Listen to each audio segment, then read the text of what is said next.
غم دین خور که غم دین است، همه غمها فروتر ادین است. غم دنیا مخور که بیهوده است، غم دنیا مخور که بیهوده است، هیچ کس در جهان نی اسوده است.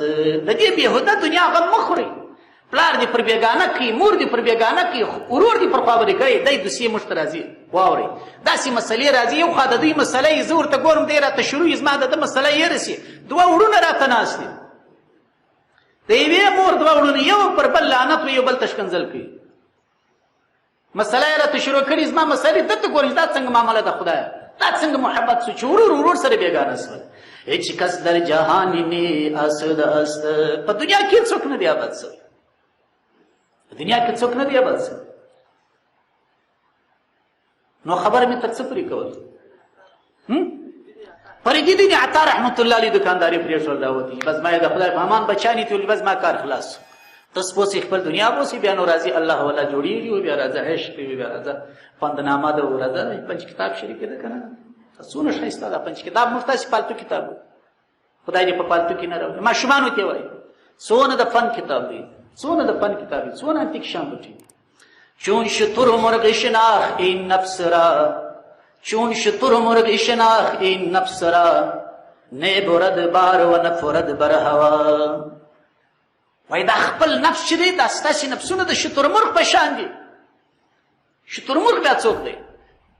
چون شترمرغ شناخ این نفس را، دا خپل نفس چې دی د شترمرغ په شان وپېژنه. شترمرغ یو مرغه دی، اوښ ته ورته دی، په قد و قامت کې د اوښ دي، لیکن وزرونه یې د مرغه دي. نه برد بار و نه فرد بر هوا. شترمرغ هغه د خدای کهاله مرغه دی چې نه بار وړي نه الوزي، نه بار وړي نه چیشت. هر کی گویشی یا هر چی گویشی بفر بگوید اشتریم. چې کله ورته وایه چې بار ویسه، چې کله ورته وایه والوزه بګوید اشتري، دی وایي زه وش یم، وشم الوتلی ته نه مرغه دی په داسې ځای کې ستا لیدلی به وي. چې کله ورته وایه والوزه بګوید وش، دی وایي زه وش یم.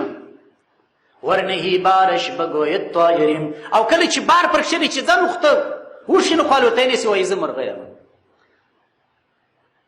دغه زموږ د نفسونو حالت دی چې د دین طرف کې راکش کې، لمانځه کې راکش کې، زکات کې راکش کې، عبادت کې راکش کې سستی کوي. لیکن چې کله د ګناه او د معصیت ځای راسي، په وضو کې مصرفونه راسي، ټکان راسي، اسراف ځای راسي، هلته بیا چې بیا د شترمرغ دی، چالاکه نفس دی. نو اصل شی عزیزانو راسي د الله عز وجل رضا ته تسلیمېدل دي. انسان عقیده د الله عز وجل پر ذات باندې جوړه کړي، دا څومره لوی ذات دی. راسي د دغه ذات څخه خپل اصلاح وغواړو، د دغه ذات څخه خپل د مشکلاتو حل وغواړو، او دغه ذات ته په هر حالت کې رجوع وکړو. الله عز وجل خپل خدایي موږ ته په صورت واقعه کې بیان کړې ده. په سورة الواقع کې الله عز وجل موږ څخه پوښتنې کړې دي، اوس پر کومه روان یاست؟ سورة الکویرت کې په اين تذهبون، الله پاک فرمایي زه مو کوم خواته راکشم، ته چیرې روان یاست؟ د ابزق صاحب چا پوښتنه وکړه چې ته خو دا د دنیا تعریف راته وکړه، دا دنیا خو موږ سرګردانه کړو، سهار پر پېخلمې راپورته کېږو، د شپې پورې 11 بجې بېدېږو، خو نه مو ولا که تهجد کړي، نه مو ولا که یوه سپارې تلاوت کړي. ته خو دا د دنیا تعریف موږ ته وکړه، دا زموږ معشوقه ده. بزرګ څه ورته وایي؟ حلالها حساب و حرامها عذاب. دنیا در وشه وکړه، دنیا هغه دی چې حلاله حساب در سره کېږي، چې هر څونه حلاله دنیا ولري الله به حساب در سره کوي چې د کومه دې کړه او چیرې دې مصرف کړه. و حرامها عذاب، که دې حرامه درلوده پر حرامه به الله عذاب درکوي. چیرې روان د مولا عشق مو پرېښي دي، د لیلا په عشق مبتلا دي. حضرت علي رضی الله عنه ناست دی، خپلو ملګرو ته ویل د دنیا حقیقت در وشم ول وکړې، د دنیا حقیقت در وشم ول د دنیا حقیقت څلور شان دي، واورې کېدای شي تاسې نه اورېدلي. د دنیا حقیقت څلور شان دي: خوراک دی، چشاک دی، اغوستل دي، او ښځې دي. دا د دنیا حقیقت دی. د دنیا محبت په څلورو شانو کې را باندې، په خوراکو کې را باندې، په چشاکو کې را باندې، او په لباسو کې را باندې، ښایسته غاړې، ښایسته کالي، ښایسته عراقي او کابلي کالي وغیرې، او راځه په ښځو کې را باندې. اوس به نو د دې څلورو شانو حقیقت در وښیم. ولې موږ پر خوراک ځان قربان کړی دي؟ په معقولاتو کې، په خوراکي شانو کې تر ټولو افضل ترین خوراک چې دی هغه عسل دی. عسل خبرې چیش دي؟ عسل د مچمچي قی دی، ډېرې دی. په معقولاتو کې په خوراکي شیانو کې تر ټولو افضل ترین شی عسل دی. تر عسلو آخواته کتابي بل شی نشته. عسل حقیقت چې دی د الله موږ ته دا د مچمچي دا د شاتو د مچۍ قی دی. د هغه به نو قی چی شته وي استفراغ چی شته وي چې ویې خوره راویه بس دا ځي پر ګلانو ګرځي هلته یې خوري معدې ته یې رسوي بیا راباسي. دا ډول د دنیا کې فرق. راسه مشروبات تر وشه په مشروباتو کې تر ټولو خوندور شی په دنیا کې اوبه دي که نه دي؟ په اوبو کې انسانان هم شریکان دي حیوانان هم شریکان دي حتی خنزیر هم پکې شریک دي. انسان هم اوبه څښي او خنزیر هم اوبه څښي خو دا نو خو نه څه خصوصیت نو خو دا شی نه څه چې ما ورته ځان نن که خنزیر هر شي ته خوله ورمې ترې نه خورې بیا ځکه خنزیر ته په قرآن کې الله پاک نجس العین ویلی دی. په اوبو کې زما او ستا سره الله پاک خنزیر هم شریک کړی دی. دا الله پاک راښیي د دنیا هر شی پناه لري. د دنیا د شان خوند یې نسته خنزیر هم اوبه څښي. راسه دریم شی در وښیم چې شو کالي و لباس. په ملبوساتو په لباسو کې په دنیا کې بهترین شی ورېښم دی. تر ورېښمو اخواته دا 14,500 کاله چا نه دي ویلي چې تر ورېښمو ښه شی شته. ځکه ورېښمینې لونګۍ ګرانې دي ځکه ورېښم ګران دي. دا خو نو پرېږده دا ماشیني چې ورسره وتل.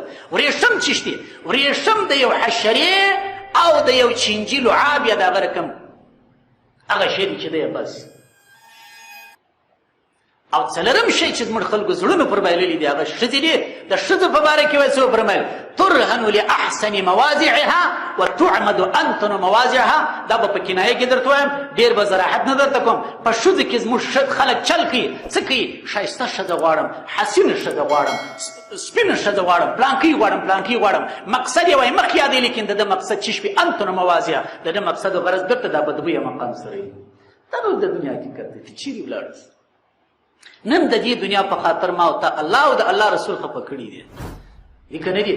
په سورة الفرقان کې راځي د الله عز وجل نبي الله عز وجل ته شکایت وکړي وقال الرسول یا ربي ان قوم اتخذوا هذا القرآن مهجورا. زه دوی ته یو وخت وایم د خدای په خاطر موږ نن د جمعې په لمانځه کې هغه آیاتونه وایي چې هغه د مشرکینو په باره کې راغلي دي. د الله عز وجل نبی الله عز وجل ته شکایت یې بولي ګیله یې بولي هر څه چې بولي یو عرض یې بولي د مشرکینو شکایت یې وکړي. وقال الرسول وفرمایل رسول یا ربي ای رب زما ان قومي زما دغه قوم د مکې کافرانو مشرکینو قریشي دي اتخذوا هذا القرآن مهجورا. دا قرآن یې پرېښوی دا قرآن دوی نه مني. دا آیت راواخله زاد المسیر کې صاحب د زاد المسیر تفسیر څه فرمایي وایي دا قرآن پرېښول مختلف صورتونه لري. یو هجر او تر د قرآن دا دی چې ته ایمان باندې رانوړې. العیاذ بالله الحمدلله موږ د دې څخه خلاص یو. العیاذ بالله پر دې وایي چې موږ چې کافران وایي او الحمدلله پر دې وایي چې مسلمانان. څوک چې پر قرآن ایمان نه راوړي دا هجري قرآن دی. څوک چې قرآن نه اوري ازرا حزید و عناد و تعصب دا هجري قرآن دی. دا خو یو دا خو الحمدلله نسته. دوم شی راسه یو هجر د چیش دی بل چې دی هجري عمل دی. قرآن وایي هم تلاوت هم کینی منی مسیح پاره او پر قرآن باندې ایمان هم لري او قرآن وایي هم لیکن عمل نه پکې په دا ځای کې مشبسه. دوی مستقل رکوعات الله عز وجل په قرآن کې نازل کړي دي چې میراث ورکړي میراث ورکړي میراث ورکړي. ما او تا نه یم ده. مختلف آیاتونه الله عز وجل د سود نازل کړي دي چې سود مه کوئ سود مه کوئ. ما او تا نه یم ده. الله عز وجل فرمایي ناحقه قتل مه کوئ. ما او تا ماشومان هم وژنو ښځې هم وژنو انسانان هم وژنو. دا هجري عمل څه کوي د الله عز وجل نبی الله عز وجل ته عرض کوي چې مشرکینو قرآن پرېښوي. نن په 15مه پېړۍ کې زما او ستا دغه حال دی چې ما او تا قرآن پرېښوي. هجري عمل څه شته وایي هجري عمل دغه دی چې قرآن وایي تلاوت یې کوي ایمان پر لري لیکن عمل ته نه دی آماده. د دغه نابودي دنیا په خاطر دا درې څلورم صورت هجري تحکم هجري تحکیم و تحاکم. دې ته هم د قرآن پرېښول وایي ستا او د یو سړي جنجال دی رالی مفتي صاحب ته رالی قاضي صاحب ته رالی دارالفتاء ته رالی یو مولوي صاحب ته چې مولوي صاحب د خدای په خاطر دا زموږ مسله پر قرآن او حدیث راحل کړه. مولوي صاحب درته راولاړ چې وروره قرآن او حدیث دغه وایي چې ته حق لري دی نه لري دی وګرځوئ زه دا نه کوم. چا چې قرآن تحکیموي نه هغه قوم به ته وایي بیا به ژوند مرګ نه معلوم. واورېده یوه معامله کم قوم ته چې الله په قهر سو کم قوم ته چې الله په غوزه سو مشکات شریف کې راځي لا یبالهم الله فی ای واد هلکه داسې مرګونه به الله پر مسلطه کې به الله پاک د دوی د مرګو پروا نه کوي. په هر شله کې چې مړه سواس الله پاک وایي زه پروا نه کوم. دا هجري تحکیم و تحکم دی. نن زموږ خلک د قرآن فیصلې نه مني. تحکیم و تحکم د قرآن ده نه مني. پنځم صورت چې د قرآن پرېښول دی هغه څه دی هجر الاستشفاء والتداوي به. پر قرآن باندې شفا مه پرېږدئ. سورة الفاتحې ته سورة الشفا وایي. لہذا هر مریض چې مو پیدا کړي سورة فاتحه باندې ووایاست، پر اوبو یې چوکي په ویجې. په قرآن کریم کې موږ 6 آیاتونه د شفا لرو. دا د شفا آیاتونه د هر مرض علاج دی. ازمړ کسان دي دا بعضې ملګري الله دې ورته شفای کامله عاجله نصیب کړي. کینسر دی، سرطان دی، په دې مریضۍ باندې اخته دي. نو دا ترتیب شروع دی پلانکي هغه قرآن شریف اول تر اخره ولیکي په ویلو کې جوړ سو. د دې ثبوت موږ نه لرو خپل پر سر باندې.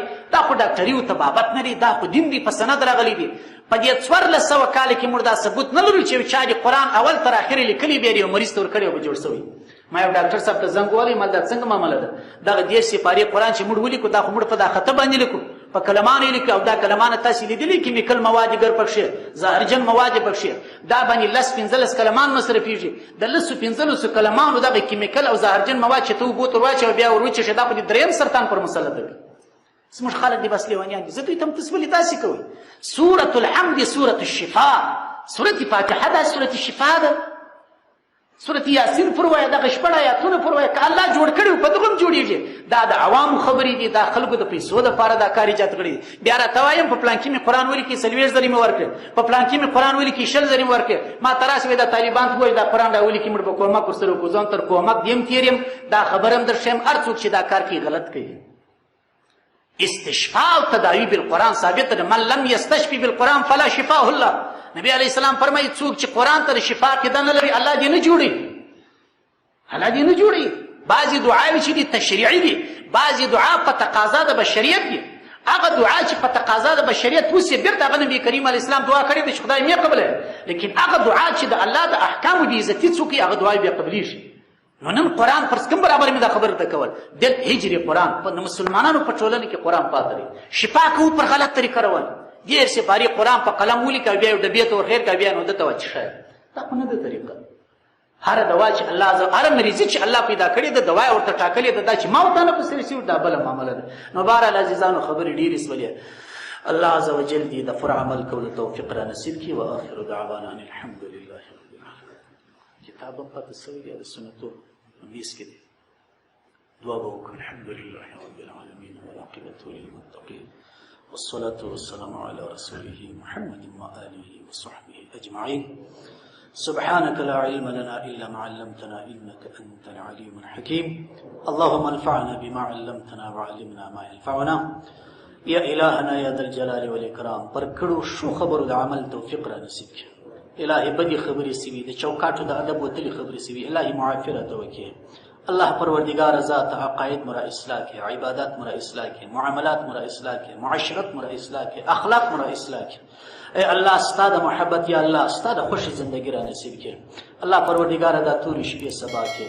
اے الله د شهدا او شهادتونو قبول کړي، د مجاهدینو جهاد قبول کړي، زخمیانو ټپیانو مریضانو تفکرو کې په شفاخانو کې هر ځای چې به کامل شفا ور نصیب کړي.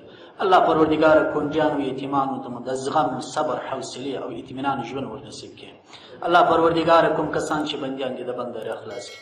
اے اکرم الاکرمین ذات کوم کسان چې اولادونه نه لري الله نیک صالح نارینه اولادونه ور نصیب کړي. الله پروردگار ذات زموږ پر دې ټولنه باندې ورحمېږي. الله پروردگار ذات دا د غم شپې مو یا الله سبا کړي. الله دا د غم ټغر منور ټول کړي. الله اے الله مشتاق واسطه هغه زړونه ګرځو چې هغه زړونه ستا په محبت کې الله یا الله غزلونه ستاره محبت څخه ډک یا الله دا غوي په خاطر پر موږ ورحمېږي. هغه زیر زړونه هغه غم وهلي زړونه هغه مندي چې یا الله بری سوي دي هغه خوندې ورېندارګانې چې کونډې دي سوي دي هغه ماشومان چې لا یتیمان سوي دي الله دا هغوی د حال په خاطر پر موږ باندې ورحمېږي. الله پروردګاره نور دې ملک دې خاورې ته امن راولي، یووالی اتحاد او اتفاق راولي. الله پروردګار ذات ستاد خو صرف اراده او کلمه د کون ده. خدای دا زموږ تقدیر د شر څخه د خیر پر طرف باندې بوزي. الله زموږ قسمت د شر څخه د خیر پر طرف باندې بوزي. حاضر مجلس کې چې ارچا د دعا درخواست کړی دی الله ټول حاجتونه د سره کې هغه مریضان چې د خپل مریضي د صحت څخه نه امید دي الله ته د غیب صورت شفای کامل عاجله ورکړي، د غیب صورت شفای کامل عاجله ورکړي، د غیب صورت شفای کامل عاجله ورکړي. یا الله د دین شاعر محفوظ کړي، الله دینی مساجد او مدارس حفاظت وکړي، د اهل حق علما او شيوخ او بزرګان او استادانو حفاظت وکړي. الله د نړۍ د ټولو د مسلمانانو حفاظت وکړي. الله د نړۍ د مسلمانانو د ټولو اسلامي مراکز حفاظت وکړي، د حرمین شریفین حفاظت وکړي، د مسجد اقصی حفاظت وکړي، د نړۍ په سطح یا الله د نړۍ حکمرانانو ته غیرت او همت او شجاعت ور نصیب کړي یا الله موږ ته یووالي او ازادي را نصیب کړي وصلی الله تعالی علی سیدنا و مولانا محمد و آله و صحبه اجمعین.